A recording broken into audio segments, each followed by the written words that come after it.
Hi, everybody. This is DearMamaSal, and we are live on a Sunday afternoon, which means it's time for us to talk about coping with stress. And I'm hoping, above all else, that you haven't had too much stress this week. But most of all, I hope that if you have, that you are learning how to turn that around. Hi there to Jeannie. I see she's popped in. Good to see you there. And I just really want to thank you for being here. And those of you who are watching in the sidelines, I always appreciate it. And a special good thoughts to you all on the American Memorial Day weekend. And also, if I might say, the day that Canada beat Germany to capture the gold in the men's hockey. I'm always proud when the boys do that, you know. Thoughts and prayers to Jeannie, a very long-term viewer who helps us every week. And she's been going through a very difficult week this week. It's a lot of difficult things. She had to inter her husband. She had the funeral some time ago, but this was the actual interment of it. And she also has a sort of anniversary of the day her house caught fire, all happening at this time. So a very difficult time for her, very difficult time for Sharon. For those of you who know Sharon, she was telling me that she's just going back home for a bit of a break after, she's looking after her or trying to be with her mom while her father is in hospice care. So our thoughts and prayers go out to everybody that needs it. And happy anniversary yesterday to Lionel and Jody. And quite honestly, they gave a whole new a new idea about bonding, because Jody had broken a nail and Lionel was helping her fix it. And she was trying to do it with some super glue and a little bit of tissue. By the way, the very best thing, if you can find it, just in case you need to do this, Jody, if you've got anything silk, white silk, it is absolutely the best thing for mending a nail. That's what they use a lot. I'm busy looking at my nails going, I've been very lucky this year. Anyway, there was Lionel trying to help Jody, and Jody was sort of putting the tissue down, and the idea was that Lionel was going to add the super glue to it. Jody, just for next time, the one thing you need is not Lionel, although we know we need Lionel. Hang on one second. What you need, from my experience, is a toothpick. Okay? And what you do is most of those super glues need some moisture. So the first thing you do is you dampen your nail. Okay? And then you put that little bit of silk or the tissue, whatever you have, onto your nail. Please notice that all the time I'm doing this because I'm pressing down on the now damp nail.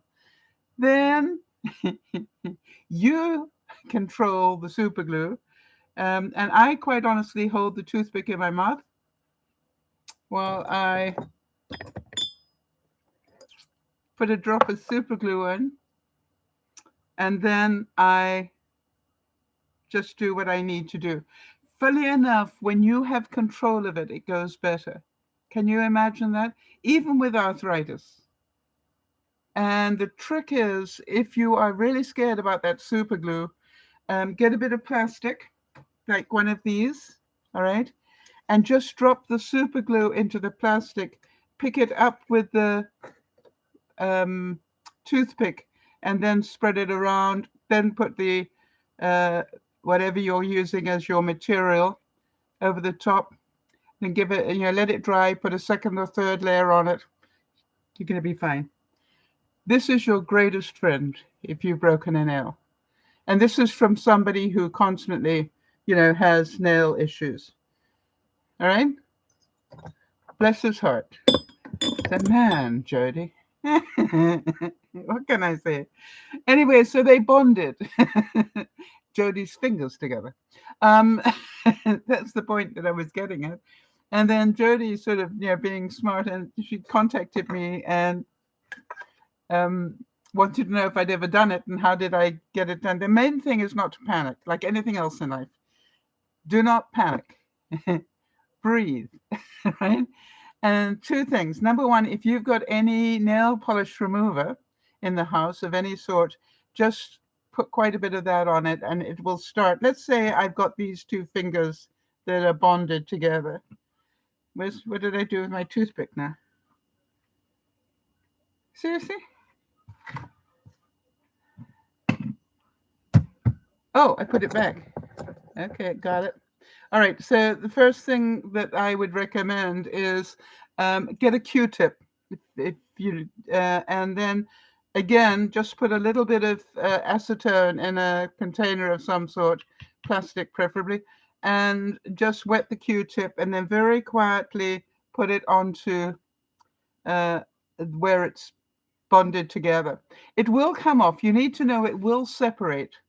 It just takes time. And the thing is, do not try and pull your fingers apart because you could bring skin with it. You don't want to be doing that. And if you find that the acetate isn't working, you can also use oil, cooking oil. That will work as well. It'll help lubricate where it's the join, where the two are joined to your skin.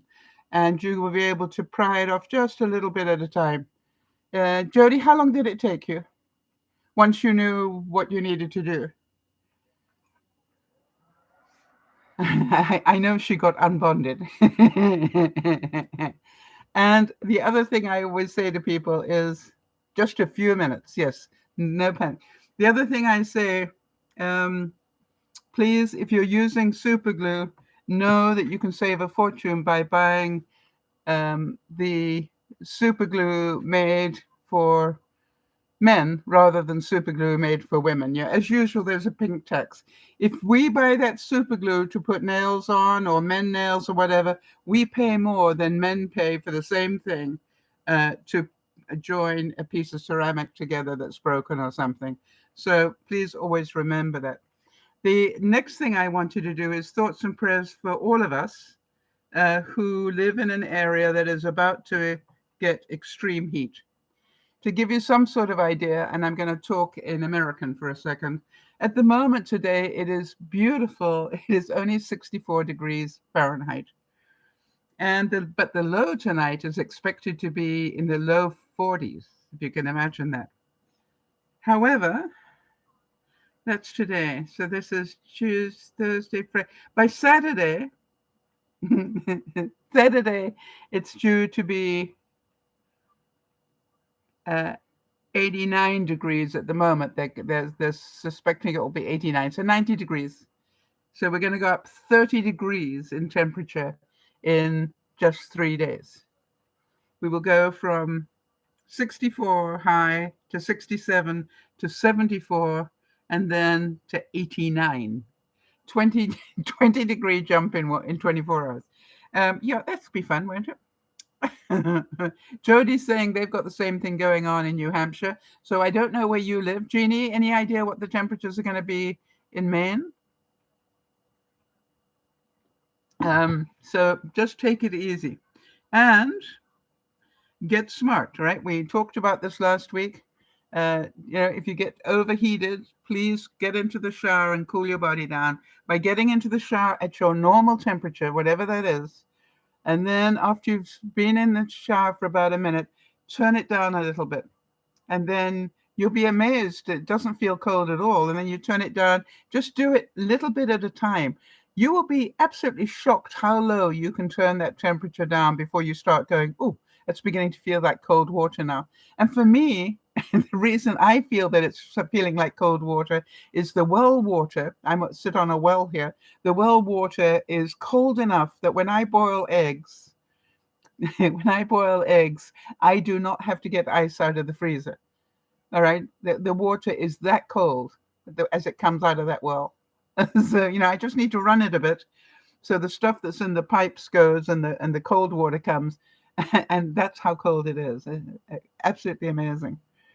Jeannie's saying it's also supposed to go up to 90 degrees in Maine, but her air conditioner is working well. So aren't we lucky? Jody's unfortunately has a problem because something's happened to the wiring in her apartment, and she cannot run an air conditioner at the moment. So she's going to make Plan B. And you know, a lot of people lived in a lot of heat. Yeah, I know it's definitely upsetting. You know something else, Jody? One thing that a friend of mine taught me, both in winter and summer, funny enough, a friend from Maine taught me, which is if you are about to get extreme temperatures, it's a really good idea to go to the local mall and spend the day there. Or, because the heat actually comes in the afternoon, doesn't it? The hottest time of the day is normally about 4 or 5. So it's a good idea to get into the truck and go to a mall, go have a meal, you know, um, and only come back after the heat of the day has gone. At least that gives you a fighting chance. Now we're worried about Taylor. I can think about that. Yeah. All right, let me think about that. So maybe go to the park, um, and sit in the shade with a bit of breeze or something, so that you'll become. And has the truck got air conditioner? No, I realized that as I was talking. Jody's saying I wouldn't leave him. Jody, has the truck got air conditioning?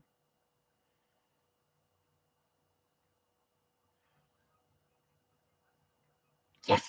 Okay, so you get what I'm thinking, which is if you know it's going to go to 90, get Taylor and yourself out of that heat and go for a couple of hour joyride somewhere. All right, just so that you're not in that constant heat. So I do wonder how you're all doing. Um, I I've had a much better week. And part of it is because I'm changing my attitude. As you know, I'm a great believer in taking steps in the right direction. And that actually, while I think about that, is where our quotes are today. There are quotes for this weekend. And, you know, I realize that I have to make some changes again, even though I don't particularly want to. I've got a quote here that I want you to think about. It said that if you want to make an angry person understand something, you first of all need to make them happy. Because a happy person accepts and thinks in the right direction. Now, that made me think about something that Benji was talking to me about not so long ago. And he was busy reading a book about negotiators, the sort of people who go in to negotiate hostages and so forth.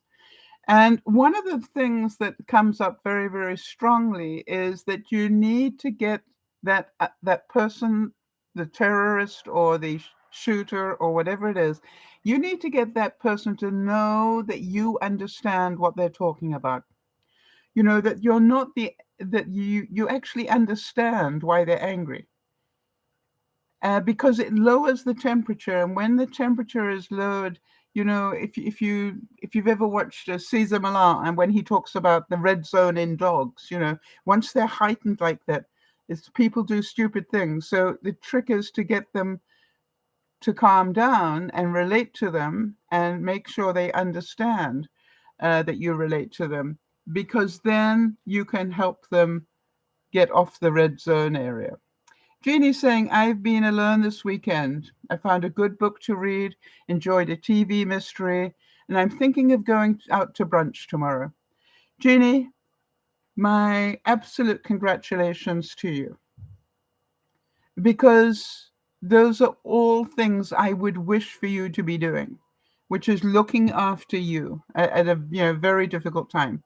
Well done. I'm very proud of you.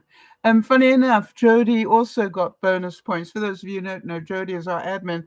But Jody also got kudos from me today, because she realized that she needs to be making some changes. She's been not eating the right things and not doing some of the right things. And, I said, how can I support you? And what is it you want to change? And she said she wanted to get back on the elliptical. And I was about to say, well, I will keep in touch to make sure, that you keep it top of mind. And she wrote back before I even typed anything and said, by the way, it is not your job to check on me and encourage me to do this. It is my job. And I went, wow, is that a totally different person from the one I met some years ago? But that also is, I know what support feels like, Jody, because you give it to me all the time. And therefore, I've heard, I heard the accountability, but I will still be doing what I can. It is said that the will of God is like a steering wheel. For those of you who are believers, it will steer you towards the right direction if you hold on to it the right way. I thought that's a beautiful quote. So, some of you know I've got a bank at the back of my property that is about that angle. Very dangerous for me now. This year is the first year I've had to admit that it's too dangerous for me to be up past. I can do half of it, but the second half, it's just too steep and too slippery. And quite honestly, I've already got hip problems. The chances of my hip giving out are great, or not being properly balanced are great. And so I managed to get Wade heard about it, and Wade offered to come and do the top section for me, and it was actually incredible. I thought it would probably take him about an hour because it had grown up quite a bit. And then I thought to myself, I need to make this. Remember what we said about that business about, try and lower the temperature on things. So what I did was I decided I'd get up on the bank and I would do the first half, the half that is fairly, I can stand fairly flat, and then reach out with the weed whacker and do about halfway up the hill. And so I did that yesterday. So when he came today, uh, two things. Number one, it showed I was willing to do what I could. And I always think that's important for people to know. But also, I had told him that I'd done it so that it would not take him as much time and take away from his Sunday. And it was amazing because he took about 20 minutes to get here. He spent less than half an hour weed whacking and got home again, all within just over an hour. All right, from start to finish. So much so that Yvonne said he got home before she got back from church. It was just like she wasn't expecting that at all. Jeannie's saying, I cleaned out the top shelf of my refrigerator today. I washed everything and put it back, throwing out a few items. Isn't that exciting work? And so clever, one step at a time. Just do one shelf. Don't try and do the whole fridge. One shelf is a really good thing, as long as you don't always just do the top shelf, right? The trick is tomorrow do the middle one, and then keep working your way down. My doors, for some reason, I forget to do those. Right. It's said here, make the right decision. Do not allow failure to steer you in the wrong direction. Pray for unwavering faith and ask God to guide you in the right direction. So the same thing, which is, there's nothing wrong with praying for a bit of guidance along the way. I've been struggling to get a gardener. That's what I need, is a gardener that will do that bank for me. And I realize that I don't want to be nagging people to ask them to come and help me when obviously they are too busy to do so. So I need to pay somebody if I can find them. But boy, trying to find somebody that's going to do a job like that is very difficult, I can tell you. But I will keep doing that. For those of you who know that I went off on Wednesday, I think it was, I went off and bought some annuals. My garden now has got quite a lot of perennials, in other words, things that automatically come up every year and seed themselves. And the biggest job is to sort of keep them under control. But it's always nice to have that incredible show of color from annuals. And so I have most of them planted, and once it's all in, then I'll take a couple of pictures for you. But I've got problems happening with my hips now. There's something about this medication I'm taking, the anti-cancer medication, that has made my arthritis really flare up. And so it is very difficult for me to be at what I call gardening height. Even though I've got a gardening bench and I can sit down and do it, I can really feel it. I've learned that I can do about an hour, and that's it. Then I need to, stand up and clean up and go clean up the mess I've made and go inside, because I can't do much more than an hour. So, but that's okay. It's learning. That's learning patience, and not my strong suit, I must admit. But if I do a little bit every day, it'll get done. And we know that that's what we believe, right? In Dear Mama Sal, one step at a time. If you keep doing it, it'll be finished. For those of you who know my experiment a few years back with my aero garden, one of those gizmos, I always wondered, do they work? They don't work the way that I can't get mine to work the way that they show in the pictures. However, it is really good for making seedlings get good roots on them. So I sort of start by getting seedlings going, and then I put them in the aero garden so they can form really strong roots. And who cares if that's not the reason I got it originally? It works.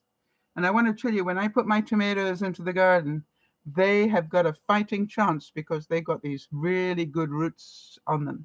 And some of them have got roots this long, already, and thick. So really like that. Now, what I'm also doing is I'm taking the seedlings from the aero garden, and then I'm also experimenting with a hydroponic system, which I haven't perfected yet, but it's getting better. And then I put them in that for a week, just to give them a change of light and a change of atmosphere and everything.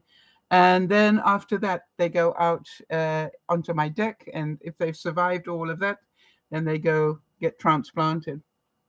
So it's quite a system. And here's the interesting thing. You all know that I've been doing microgreens. These microgreens here are chia seeds on this side. How many of you remember chia pets at Christmas time? That's what they were, chia seeds, right? And on this side, I got flax seeds. So they're growing really nicely. And then the only difficult thing about doing this is to remember to turn them, because what they'll do is they'll all grow towards the light. So about twice a day, I will turn it so that helps their stems get really strong. You're probably wondering, what's the box? So excited.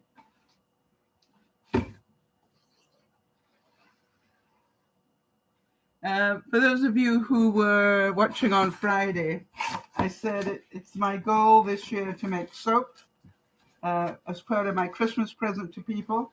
And so here is my first soap making experiment, and that's basically a kit.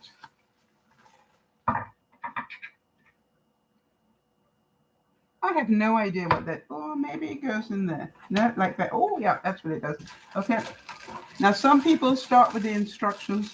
Oh, look at that. It's even got its own saw. We like that, so. Okay. Ah, we don't like that.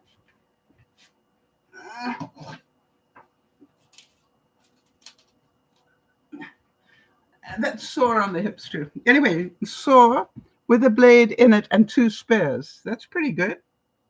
Didn't expect that. Oh, I've already got one of those. Well, another one of those.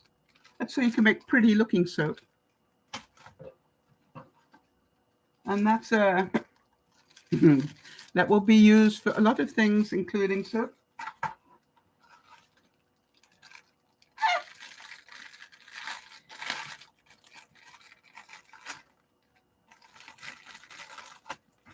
This is to start the testers, make a tester soap and make little soaps like that.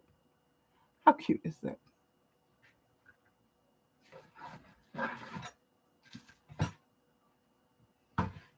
However,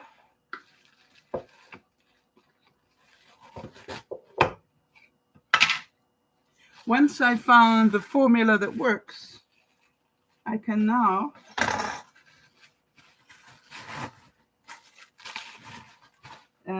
make this much soap, and then once it's all cured, why has it got a hole in there? There must be a reason for that. That would be the reasons, huh?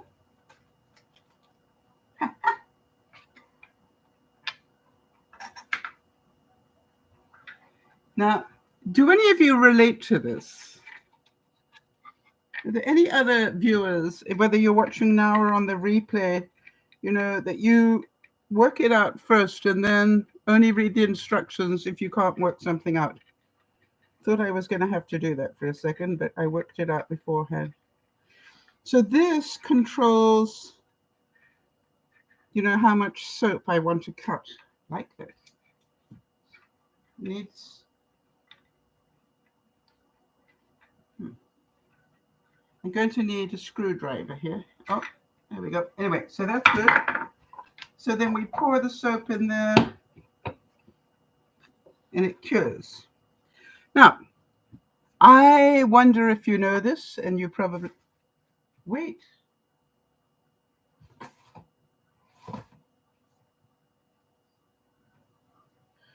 Ah, do you notice something missing? I thought it came with the soap stuff. I was wrong, apparently. However, I must say that this is, this feels like balsa wood, but, quite thick. So I'm quite happy with this. This is pine, I think, really strong. These are high quality. And that is very useful for when I get ready to cut it.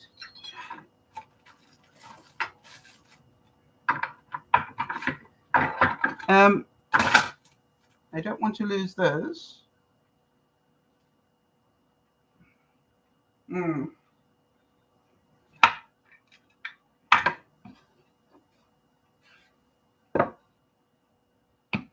Okay.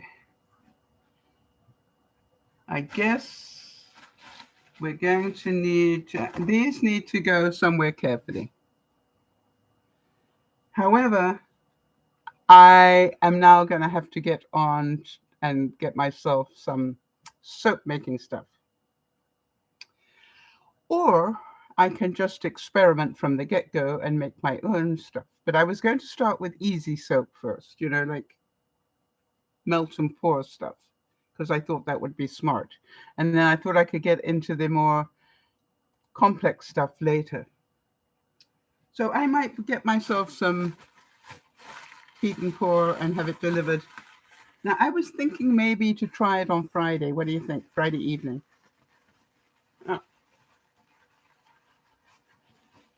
And the whole thing is, the reason I want to start now is soap needs a long time to get hard, to cure. Now, a lot of people make soap and give it away almost immediately, but, it disintegrates very quickly because it hasn't had a lot of time to cure. Yeah, Jody's saying that would be great to see. I thought so as well. But what I might do is make some that will be ready to cut. That would be clever, right? And so that I can show you, this is how you put it in the mold, but when it comes out of the mold, this is what it looks like. Or when it comes out of the mold, this is what it looks like. Jody, I'm also thinking that we have really good molds for, 1 cup molds for making soap in. Also a possibility, right? Anyway, so yeah, I think that's what I'm going to do. I'll get 2 lots of soap base, one to make probably Thursday. And if it all goes well, it actually cures to a cutting stage pretty quickly in a matter of hours. So, okay, let's do that. I'm trying to think where to keep this guy. Yeah. You know where? I'm thinking. How many times am I going to drop that? I'm thinking it would be a really good idea,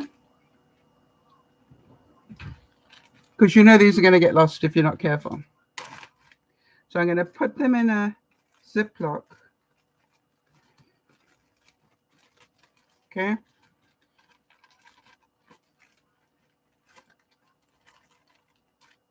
Like that. All right. And then what I'm going to do is roll it up.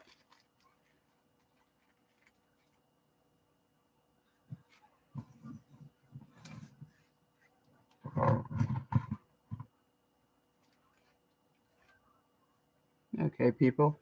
I know it's here because I keep, there it is. And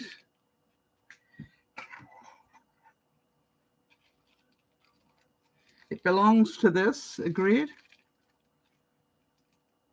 That's why, Max. That's why I'm doing this. All right? Because you and I both know that those going missing is going to be very easy. The other thing is to remember to measure it so when I need new ones, I know what size to get.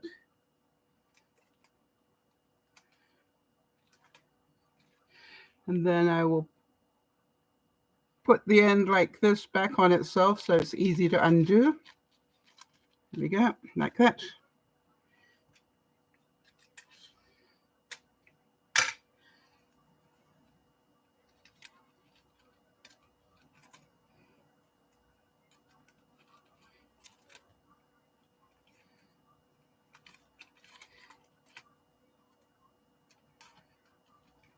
There we go. And what do you reckon? Perfect place to keep them because that's what it belongs to. And I can still cut away. Soap's not going to be that big. Max is saying that he's just moved and can't remember where he put anything. You know something? I am really trying hard, Max, to have everything, a place for everything and everything in its place. And I totally want to tell you that once you know where that place is, be very careful, because what I did earlier this year was I moved my passport into a better place and I have not been able to find it since, you know. So if it's anything important, right, I thoroughly recommend having a spiral bound book and, you know, just writing down, my passport is hidden here. Oh, I'm sorry. I keep saying Max. It's Chris. I know it's. Thank you, Jody. Jeannie. But, you know, have a book and put in there where you've put the important stuff in case, well, mind you, your brain's probably better than mine. So there we go. That's my, and I'm thinking, as it all came in here,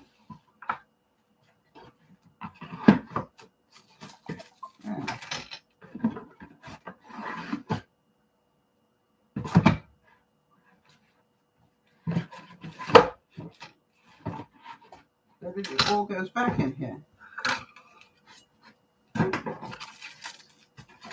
Okay. And now this is the soap making box.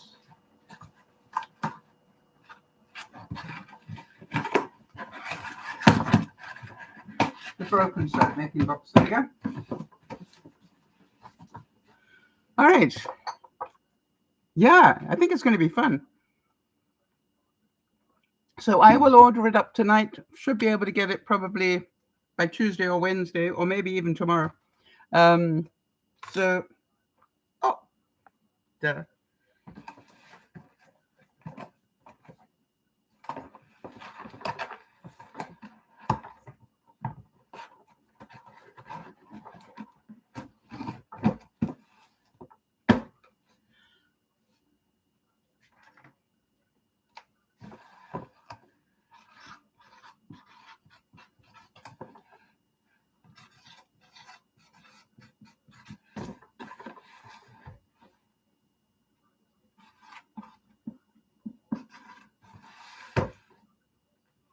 All right.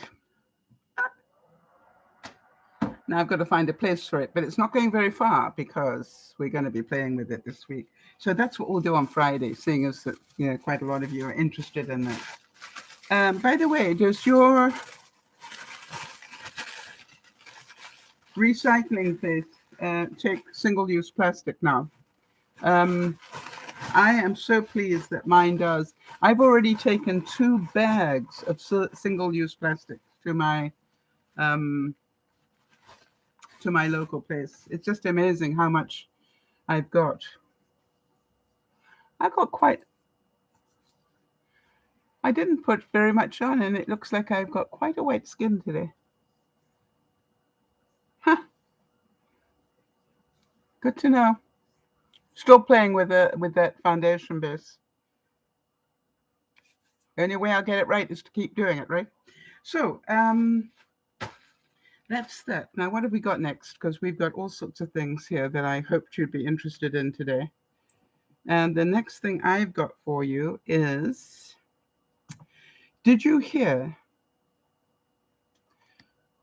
that the American colleges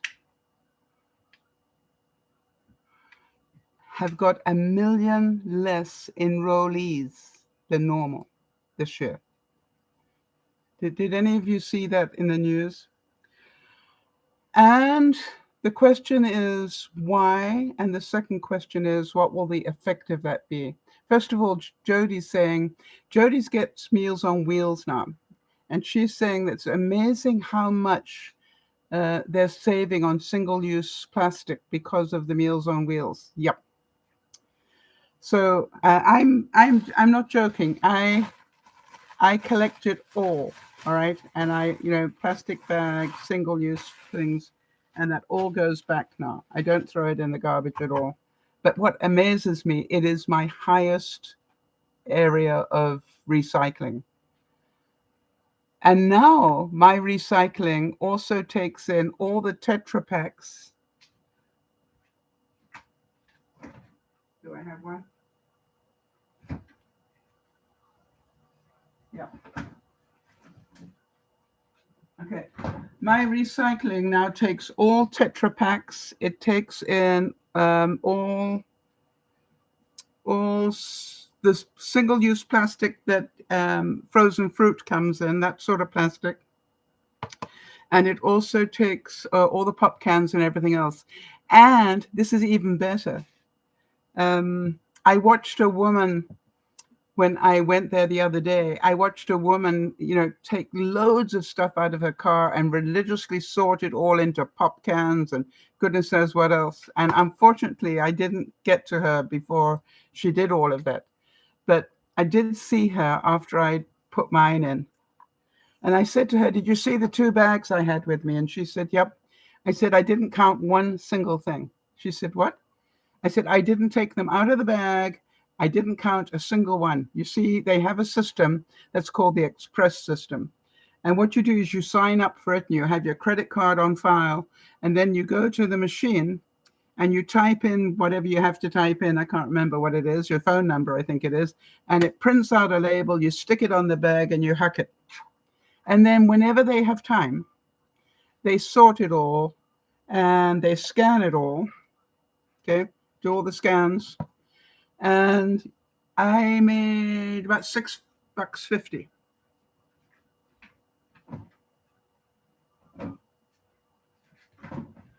And that wasn't because I had 101 pop cans. It was all the other things that we were allowed to recycle. So check that out, people.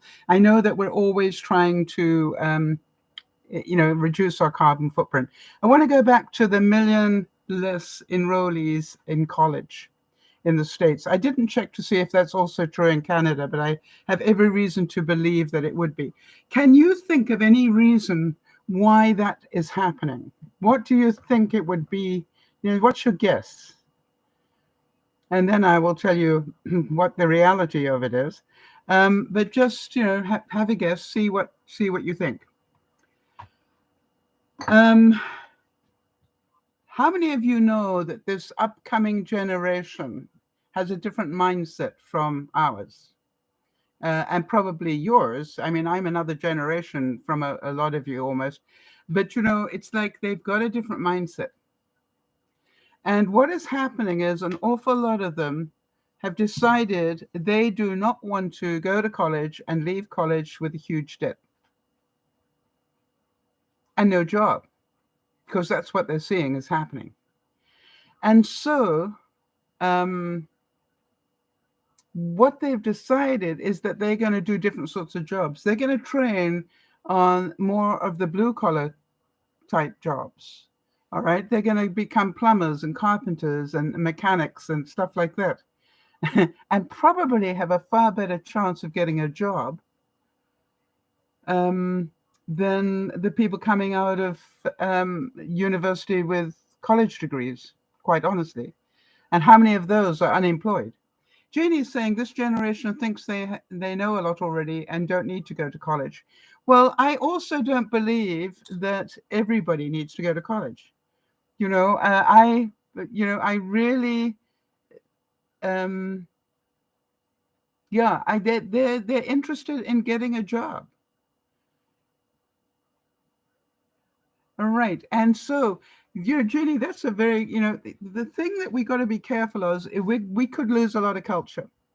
When I say that, if you think about it, we could lose a lot of people trained in the arts, be it in the liberal arts or, but also in the true arts. We also will lose a lot of people who are maybe Bachelor of Arts and things like that, those sort of liberal stuff. So you look at it, and I thank you for adding that in, Jeannie, because that's definitely part of the problem.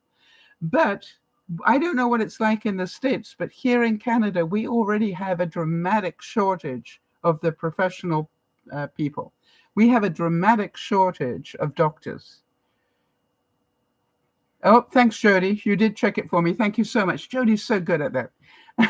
College admissions are down slightly in Canada as well. Okay, so I appreciate you looking for me. I just realized as I was talking about it, I didn't check what it is in Canada. So we are so short of doctors that telehealth has become a major thing for people. And so, but I don't think it's altogether a bad thing. I think these things come in waves. And what has happened, and some of you will know this, that during the pandemic, things changed, right? And a lot of people, because of the closing of restaurants and closing of a lot of the tourist things, a lot of people lost jobs. But now those jobs are coming back, and those jobs are paying far higher than they did before the pandemic. All right? And so what they can see is they can get part-time work and it pays very well. And it's, a generation that likes instant gratification. And they probably won't think about pensions and stuff like that. And but they can see that you can earn a very good living now doing jobs that before were minimum wage. So it is said that young people today care about how they work. All right, they care about their quality of life as well as the quality of life at work, but also the quality of life at home, and they care about their money, not prestige, but you understand it's a different mindset. So I think we will see a lot of shortages in the professional sections. The lawyers, the doctors, anything like that will, I think, get affected. So I thought I'd give you a heads up in case you've got children and grandchildren, to be aware that this is all change. Yeah, some people like to work 4 days a week at a high price, but they've also, I believe, Janie, if I'm correct on this, I believe they have proven that people working 4 days a week actually work better than people working 5. Did you also read that? But But they work slightly longer on the 4 days. Am I correct on that, Jeannie? You know, they sort of work not 8 hours a day. They probably work 10 hours a day for 4 days and then have the weekend off. I think that's how it works. Anyway, I don't know enough about it, quite honestly. So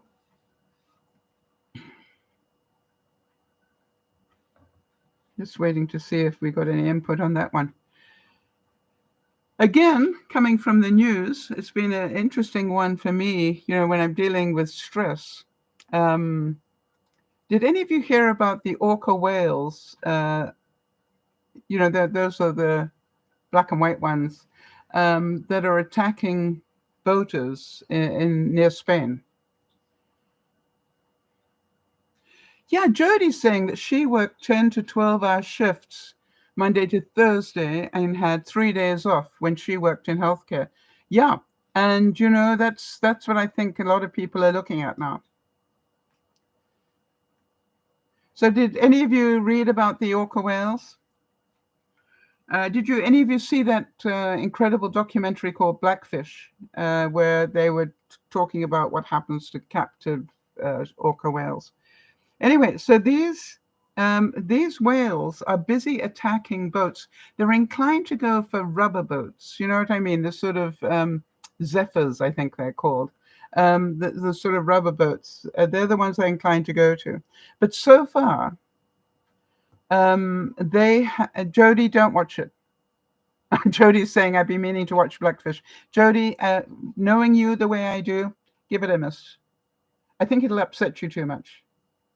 Quite honestly.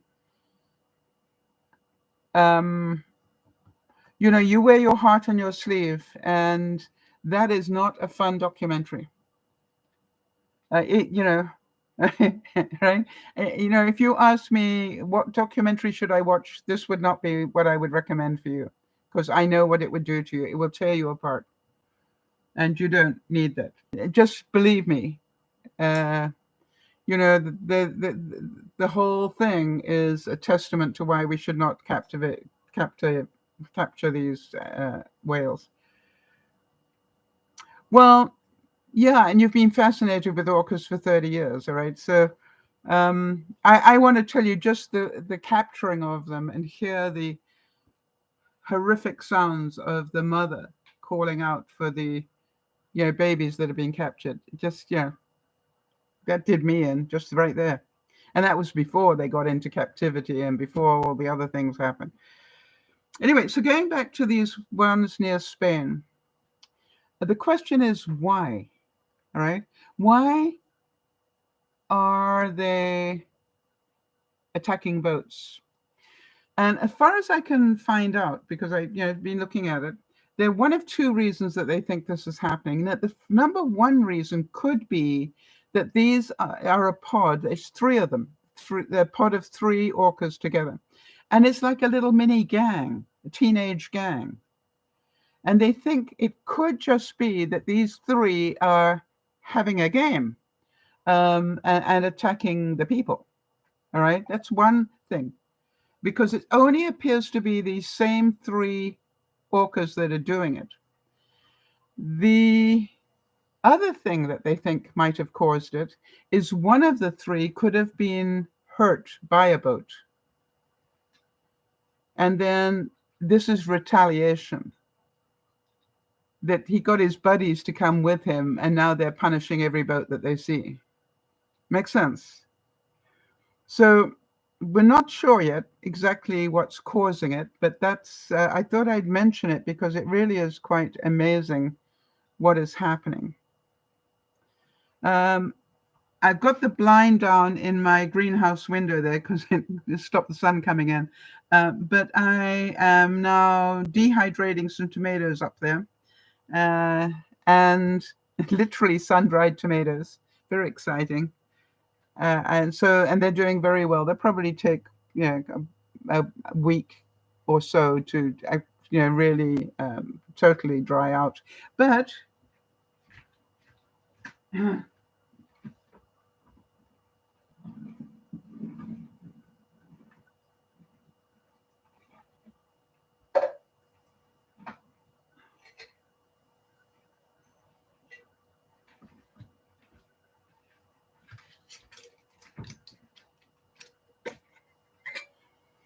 Smells so good. These are some that I did previously.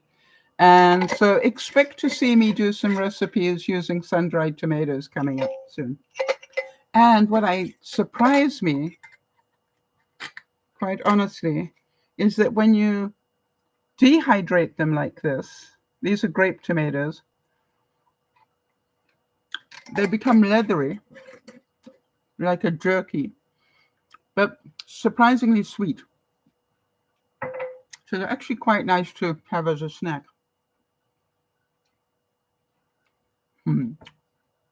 Quite leathery, she says. Yeah, Jody's saying it's like the way flavor is concentrated when they're dried. That's definitely. And now, as they moisten up, even more so. So like dried fruit. Now, I don't know if any of you saw this, but there was a guy this week who ran out of gas. And he had all that trouble, you could see, he was on fumes. If any of you have been there, I've been there, I've done that. So he just makes it to the gas station. Goes in to pay for the gas, decides to buy a lottery ticket, and yeah, he's a millionaire today. How many of you going, I need that luck?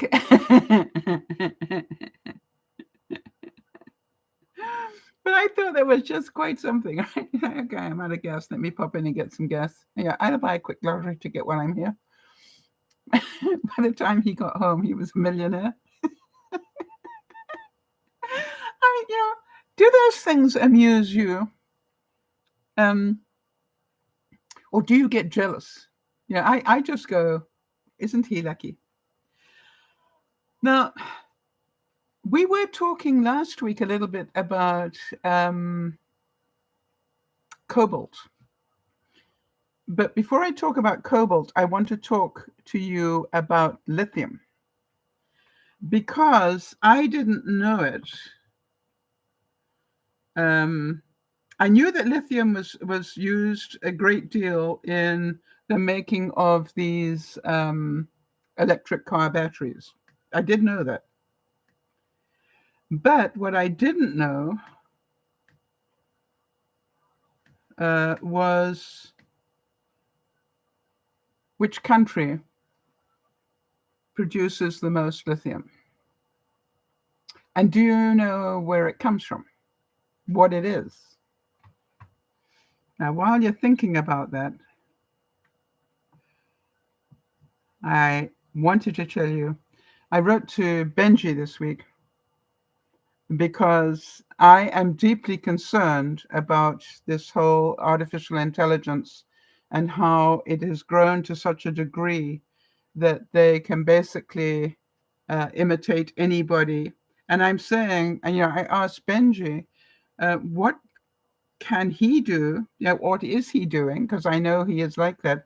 What is he doing to protect Judy from somebody doing that to her, pretending to be her? Have any of you seen these ads for gummy bears, weight loss ones, and every famous person around is using them? They're not. It's all artificial intelligence.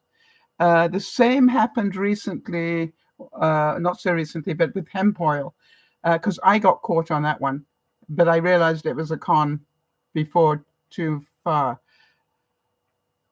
I was looking today, I subscribe to something called Snopes, Snopes, and that snoops on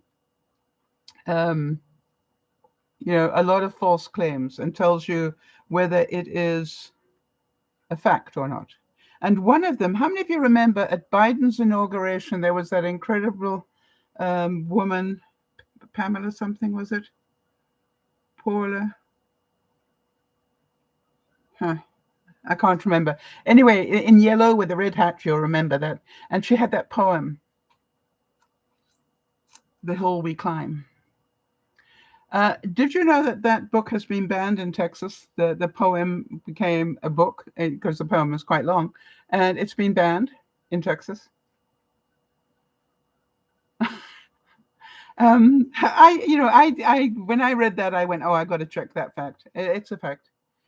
And then I saw that one, two, three, four, five other things that day were all about celebrities supposedly um, endorsing products, and they were all wrong.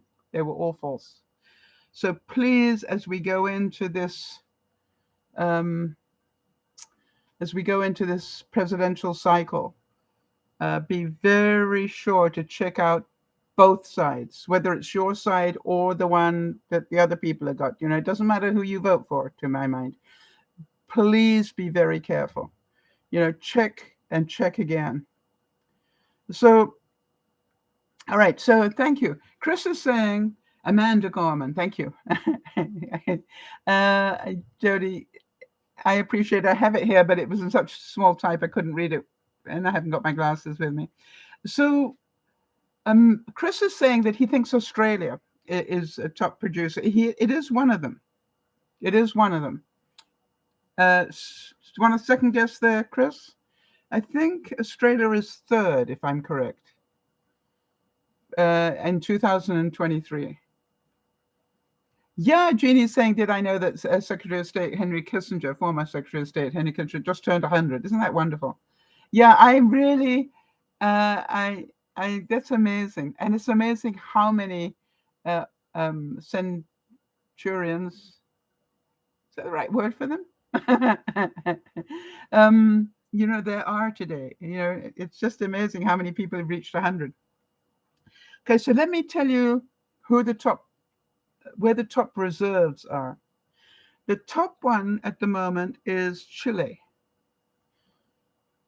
And that surprised me. If you asked me, I would have said China. But no, it's Chile. So do you think that an awful lot of money is being spent in Chile at the moment? Because they cannot mass produce electric cars without lithium at the moment. The second, I believe, is India.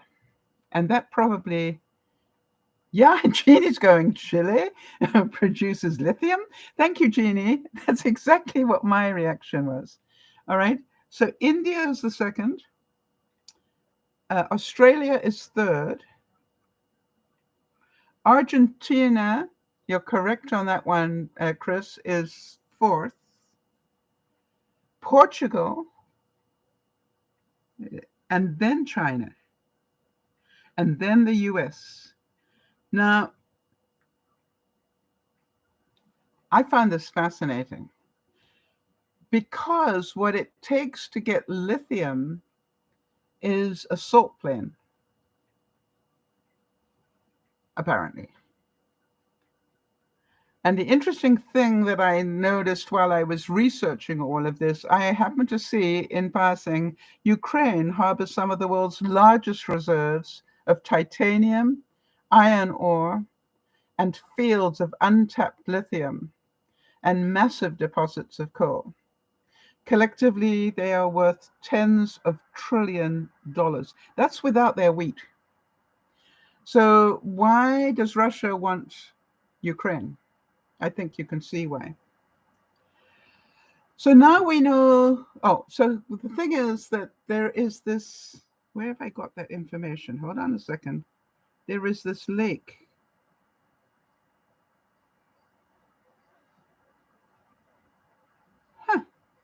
I know I had it here. Okay, there we go. They've got a toxic lake in California called Salton Lake. Has anybody ever heard of it? It's sort of towards San Diego way. Anyway, it's a landlocked lake. Well, lake is landlocked anyway, but it is toxic. It is so salty that no fish can live in it.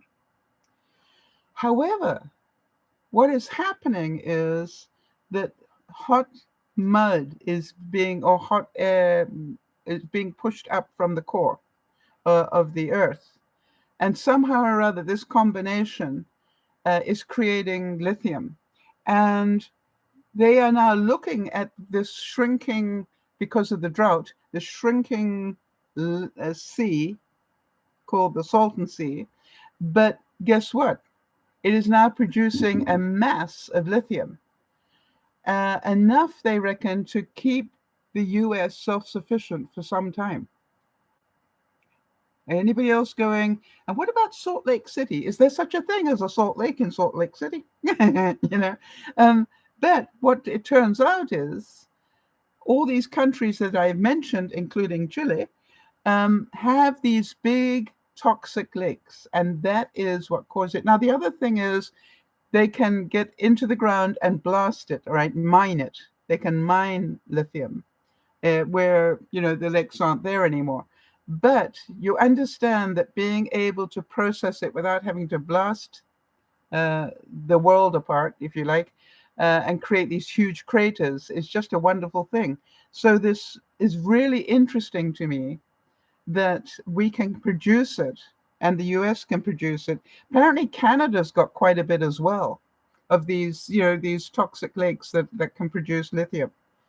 So I was really interested in that. How about you guys? Because we cannot have mass-produced electric cars unless we can produce lithium at the moment, all right? Because that's what those batteries are made of.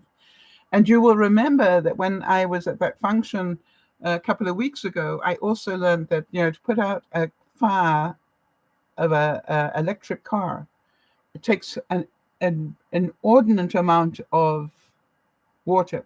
And what I saw when I was doing the research was they now have blankets, specially made blankets. So if it is a electric car fire, they just pull these huge tarps, if you like, over the top of the car. And then without the oxygen, it puts the fire out. How about that one? I didn't know that. So then I went back to the conversation I'd had with Marnie last week about cobalt. And I knew that it was a big thing in the Congo Republic, the Republic of Congo. But I thought, who else has got cobalt? So here we go.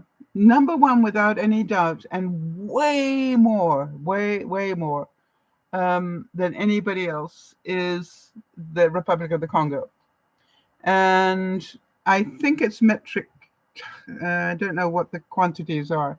But whatever the quantity, whatever the measurement was, I presume probably thousands of cubic tons or something. I don't know, but they've got 120,000 of them, whatever it was, and they basically, the Congo has 72% of the world's cobalt. Did you know that one? Russia is second, but Russia has only got 7,600, whatever it is, or 4%, just 4.5% of the market. Australia again comes up number 3. It's amazing. I didn't realize Australia had so many good minerals in it. Comes in 3rd. The Philippines, who knew? 4th. Cuba, 5th. Canada, 6th. Papua New Guinea, 7th. Madagascar, the island off to the east side of Africa, that comes in 8th. Morocco, Northwest Africa, is 9, and China is 10. So everybody else put together around the world makes up a total of about 6%. But you're going, can you see that if the electric cars are going, or rather solar panels, I think, are big users of cobalt, right? I think that's where the main use now is of cobalt. Cell phones and laptops, I think. So you can see that an awful lot of money is going to be going into the Congo to capture that resource. So I thought I'd give you a heads up. If you're somebody that happens to have money, I would like to recommend that you have a look at those emerging markets, because that is a really important stuff to know if you want to keep ahead of the game. So I hope that today you are feeling good. I hope that today that you can say to yourself, regardless of what's going on, I am looking after myself. And part of what I wanted to show you was the way I've kept myself entertained this week is by either investing in a new hobby to play with, or doing a lot of research and things that interest me. Jody's saying on a global basis, the leading use of cobalt is in rechargeable battery electrodes. Super alloys, which are used to make parts of the gas turbine engine, are another major use for cobalt. And yes, solar panels use cobalt as well. I think cell phones and laptops do as well. Or do they use lithium? One of them, or both, maybe. Anyway, so um, if you hold the market in it, as the Congo does, you can imagine how much money is already poured into the Congo, and how much of it is being mined illegally, and how much of it's being sold on the black market. It's scary stuff. But I thought you guys, because I know you guys get interested in these things as well. Oh, the batteries used in cell phones, laptops, and electronic vehicles rely on cobalt. Yeah, that's what I thought. So, a whole different ball of wax, right? I didn't know that the Ukraine had lithium. But, from what I can see from the research, a lot of countries have lithium. They just never, ever needed it. And the only time I had heard of lithium before these batteries came out years ago was as a medication. How many of you had heard of it? I think it is used for people who've got bipolar. And so that was the only time I ever heard of lithium being used. So interesting stuff, I think. So that's the way I kept myself entertained this week. Instead of sitting around feeling sorry for myself, I spent a lot of time outside planting plants. I spent a lot of time trying to work out what did I need, and I failed, because I failed to get I thought it came with the soap stuff itself, but it doesn't, so I need to take another step. But I took the first major step. And I'm really happy because I bought all of this for about $40, I think. And obviously it's very well made. And that I didn't expect. I expected it to be quite cheap stuff, and it isn't. It looks well made. So that pleases me. And then I did a lot of research into, as you can gather, into lithium and then cobalt. So I've been very, very occupied in my mind. And I think getting occupied in your mind helps to tract away from pain, helps to tract away. Jody, you probably know a lot more about this than I do, but is it a known fact that what do you call, diverting your brain away from the pain it will help minimize the pain, but concentrating on the pain will exacerbate it, make it worse. And so to me, this is like, I actually have been very proud of what I've managed to do. The other thing is my garden's beginning to look really quite cute, and I like it. It's just like I basically got the summer garden ready to go. I've got some bulbs coming up, with the big lilies and things. I've got a lot of sweet williams that came up on their own after last year, and they're coming up. I've got those big purple poker things coming up.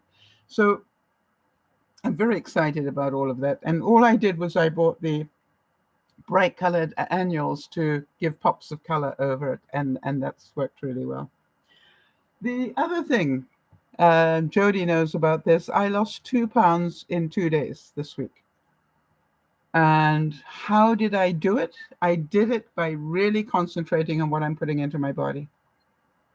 And then I realized that I had got lazy about that.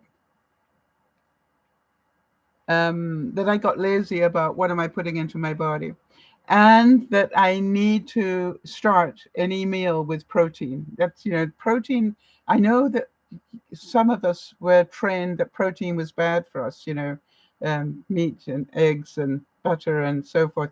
But the funny thing is, um, things like baked beans and stuff like that, all protein stuff that's really, you need to start by going, I'm going to start my meal planning with the protein. What is it going to be today? For example, yesterday, my dinner was delightful. I had pork and beans. I had some pork that I had frozen in my big deep freeze, and I cut it up, and then I took a can of beans, and I used half a can of beans. Well, actually, I did half the pork on one side and the other half on the other, and I made 2 meals out of it. And no carbs. I really, I didn't need carbs. It was incredible. And what I'm finding is, as you all know, fruit has sugars in it, and everything we touch has sugars in it. So even being that careful, I ended up with, I found out that the combination at the moment is 50% carbs is okay. Um, I can lose weight if I keep it down to 50% carbs. But you'll be surprised what it takes. But to me, it's just like, it's just a different way of thinking. I can have protein, so I can have cheese. But what am I going to have with it? All right. And so my microgreens and cheese.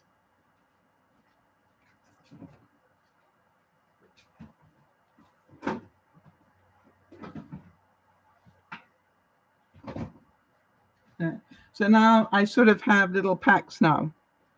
All right. So I know I can have my pita, and I can have my microgreens and my cheese, and that's a meal. That's lunch. Probably not as much cheese as that, by the way, but just showing you. And then I'll cut some more microgreens to go on this side for tomorrow. Does that make sense? So I'm trying to be really aware of the microgreens. And by the way, I have already saved money by growing my microgreens. I've worked it out that